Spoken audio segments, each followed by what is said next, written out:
two-pronged effort, sustainment as well as increasing some of the range of maneuver for Ukraine.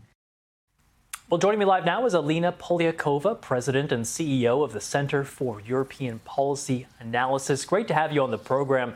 We saw there President Zelensky on this big European tour, meeting with several leaders of several different nations. What do you think he's hoping to get out of this trip, and how successful do you think he's been? Well, I was just listening to Ambassador Volker, who's also a fellow with us in Washington at SIPA, and I agree with his analysis. President Zelensky is really making the rounds to secure more support for his country's ability to defend itself against what are brutal attacks against civilians that are going on a daily basis in Ukraine.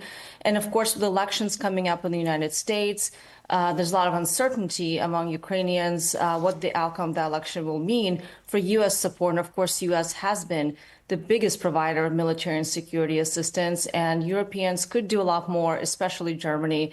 And President Zelensky seems to be very keen to continue to make the case as to why Europe should continue to support Ukraine's fight for victory.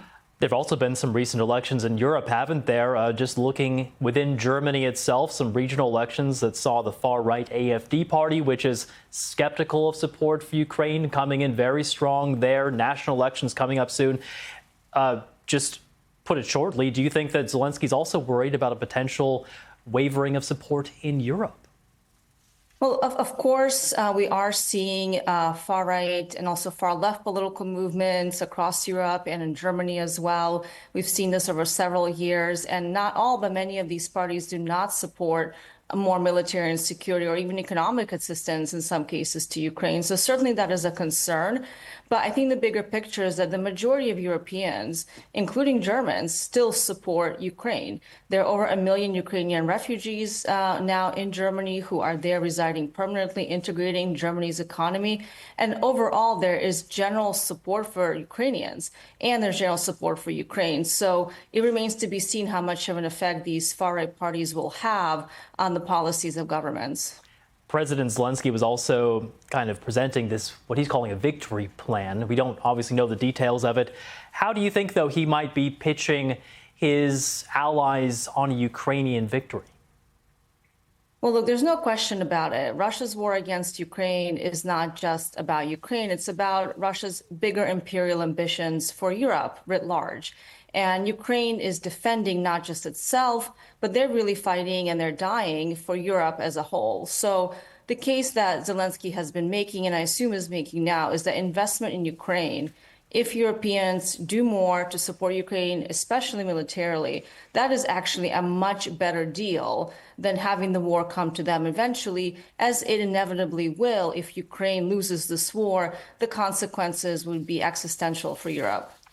We also saw these strikes in Odessa by Russia on the port there. What's the significance, do you think, of those recent strikes?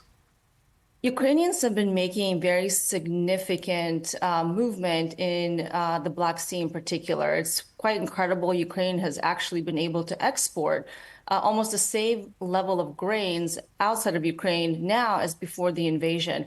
And a country without a navy has pushed back one of the largest navies in the world, the Russian Navy. And it seems to me that right now Moscow is using the opportunity where there's uncertainty about support for Ukraine from Ukraine's allies to try to hit back.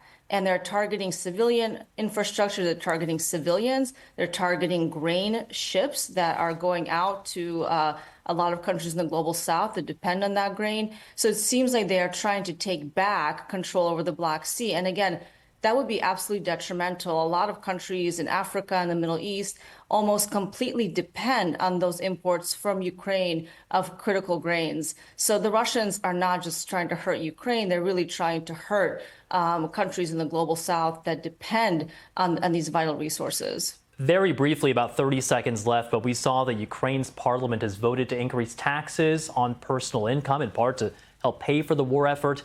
That's likely pretty unpopular in Ukraine. I mean, how much domestic appetite do you think there is right now for the continued fighting? Well, Ukrainians are certainly tired, but I was just in Ukraine a few weeks ago, and my biggest takeaway is that no matter what, Ukrainians will keep fighting. This is their land, it's their homes, they have no choice. And the government has to make very, very difficult and unpopular decisions, including this tax. including increasing the mobilization and drafting of military-aged men. These are not popular decisions, but most Ukrainians still support President Zelensky. They see him as a legitimate leader, and they understand that these are difficult choices, but it is their country that is at risk. All right, Alina Polyakova, CEO of the Center for European Policy Analysis. Thank you. Thank you.